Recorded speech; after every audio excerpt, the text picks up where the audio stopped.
Hello, എല്ലാവർക്കും സ്വാഗതം. നമ്മുടെ വീട്ടമ്മമാർക്ക് വേണ്ടിയിട്ടുള്ള ഒരു ഏറ്റവും യൂസ്ഫുള്ളായിട്ടുള്ളൊരു ട്രിക്കായിട്ടാണ് ഞാനിന്ന് വന്നിരിക്കുന്നത്. നമ്മളെല്ലാവരുടെയും വീട്ടിലെ പ്രധാന പ്രശ്നമാണ് നമ്മുടെ പാത്രം കഴുകുന്ന സിങ്ക് ബ്ലോക്ക് ആവുകയും അതുപോലുള്ള പാറ്റ എന്നീ ജീവികളൊക്കെ അതിൻ്റെ ഉള്ളിൽ കൂടെ വരിക എന്നുള്ളത്. അപ്പം ഇതിനെല്ലാം തുരത്താനായിട്ടുള്ള ഒരു മാർഗ്ഗം. നമുക്ക് ഏറ്റവും കൂടുതൽ അടുക്കളയിൽ കണ്ടുവരുന്ന ഒരു സാധനമാണ് പാറ്റ. അത് കൂടുതലായും വരുന്നത് നമ്മുടെ വേസ്റ്റ് കുഴിയുടെയൊക്കെ ഉള്ളിൽ നിന്നാണ്. അത് ഇതേപോലെ സിങ്കിൻ്റെ ഉള്ളിൽ നിന്നാണ് വരുന്നത്. അപ്പം നമുക്ക് എന്താണ് അതെന്നൊന്ന് കാണാം. ആദ്യമായിട്ട് നമ്മുടെ ഗ്യാസ് ഒന്ന് കത്തിച്ചിട്ട് അതിലേക്ക് കുറച്ച് വെള്ളം തിളപ്പിക്കുക. നമ്മുടെ സാധാരണ ചായ തിളപ്പിക്കുന്ന പാത്രത്തിൽ ഒരു 1/4 പാത്രത്തോളം വെള്ളം തിളപ്പിക്കാൻ വെക്കുക. അത് നന്നായിട്ട് തിളക്കാനായിട്ടുള്ള വന്നുണ്ട്. തിളച്ച് കഴിഞ്ഞ് കഴിയുമ്പോൾ അതിലേക്ക് ഒരു 2 ടേബിൾ സ്പൂൺ ചായപ്പൊടി ഇടുക.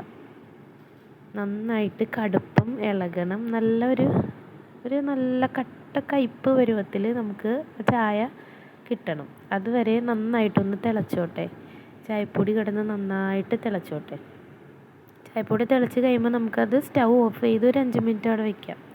പിന്നെ ഇത് ഗുളികയാണ്. നമ്മൾ ഉപയോഗിക്കാതെ വീട്ടിലൊക്കെ ഉള്ള ഗുളിക ഉണ്ടാവുമല്ലോ, എന്തെങ്കിലും എക്സ്പയറി ആയിട്ടുള്ള ഗുളികകളൊക്കെ ഉണ്ടാവും. ആ ഗുളിക എടുത്തിട്ട് അത് നന്നായിട്ട് ഒരു കവറിലോ പേപ്പറിലോ വെച്ച് നന്നായിട്ട് അതൊന്ന് പൊടിച്ചെടുക്കണം. ഉപയോഗിക്കാത്ത എക്സ്പയറി ആയിട്ടുള്ള ഗുളികകളുണ്ടെങ്കിൽ ഇതൊക്കെ ചെയ്യുമ്പോൾ സൂക്ഷിക്കണം. കുട്ടികൾ അതൊന്നും എടുത്ത് വായിലിടാതെയും ഒക്കെ ഒന്ന് സൂക്ഷിക്കണം. നന്നായിട്ട് അതൊന്ന് പൊടിഞ്ഞ് കിട്ടിയിട്ടുണ്ട്. നല്ല പൊടി പരുവത്തിൽ അത് കിട്ടിയിട്ടുണ്ട്.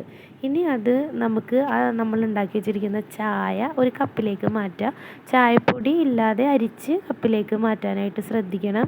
അതിലേക്ക് നമ്മൾ പൊടിച്ചു വെച്ചിരിക്കുന്ന ഗുളികയുടെ പൗഡർ അതും ഇടുക. അത് കഴിഞ്ഞിട്ട് അതിലേക്ക് ഒരു 1/4 ടീസ്പൂൺ ബേക്കിംഗ് സോഡ ഇട്ടിട്ട് നന്നായിട്ട് ഒന്ന് ഇളക്കി കൊടുക്കുക. അതിങ്ങനെ ഇളക്കി കൊടുക്കുമ്പോൾ അതിങ്ങനെ പതഞ്ഞ് വരും. നമ്മളൊരു പാൽ ചായയുടെയൊക്കെ ഒരു പരുവത്തിൽ വരും.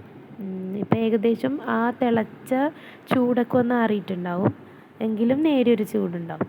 ഇനി നമുക്കത് നമ്മുടെ അടുക്കളയിലെ സിങ്കിൽ ആ അരിപ്പ പോലത്തെ സാധനം മാറ്റിയിട്ട് അതിലേക്ക് ഒഴിച്ചു കൊടുക്കാം.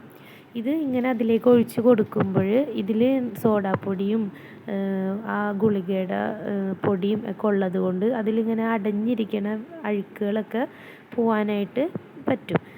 നമ്മൾ ചായ ഉണ്ടാക്കി കഴിയുമ്പോൾ അതിൻ്റെ ചായപ്പൊടിയുടെ അഴുക്കുകളും അതുപോലുള്ള എന്തെങ്കിലും ബ്ലോക്കായിട്ടിരിക്കുന്നുണ്ടെങ്കിൽ അതെല്ലാം പോവും. അതുപോലെ തന്നെ ഇതുപോലുള്ള പാറ്റയും അല്ലാത്ത ജീവികളൊക്കെ വരാനുള്ള ചാൻസും കുറവായിരിക്കും. അപ്പോൾ എല്ലാവരും ഇതൊന്ന് ട്രൈ ചെയ്ത് നോക്കണം.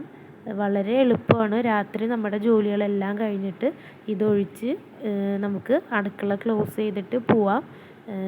സ്മെല്ലോ കാര്യങ്ങളോ ഒന്നും ഉണ്ടാവില്ല. സിങ്കിൻ്റെ ഉള്ളിൽ നിന്ന് തന്നെ സ്മെല്ലും കാര്യങ്ങളും എല്ലാം തന്നെ മാറിക്കിട്ടും. അപ്പോൾ ഇതെല്ലാവരും ഒന്ന് ട്രൈ ചെയ്ത് നോക്കണം. ഇതേപോലുള്ള പുതിയ പുതിയ വീഡിയോസായിട്ട് ഞാൻ ഇനി എല്ലാ ദിവസവും വരാം. എൻ്റെ ചാനൽ ഇഷ്ടപ്പെട്ടാൽ സബ്സ്ക്രൈബ് ചെയ്യണം. വീണ്ടും അടുത്തൊരു വീഡിയോ ആയിട്ട് കാണാം.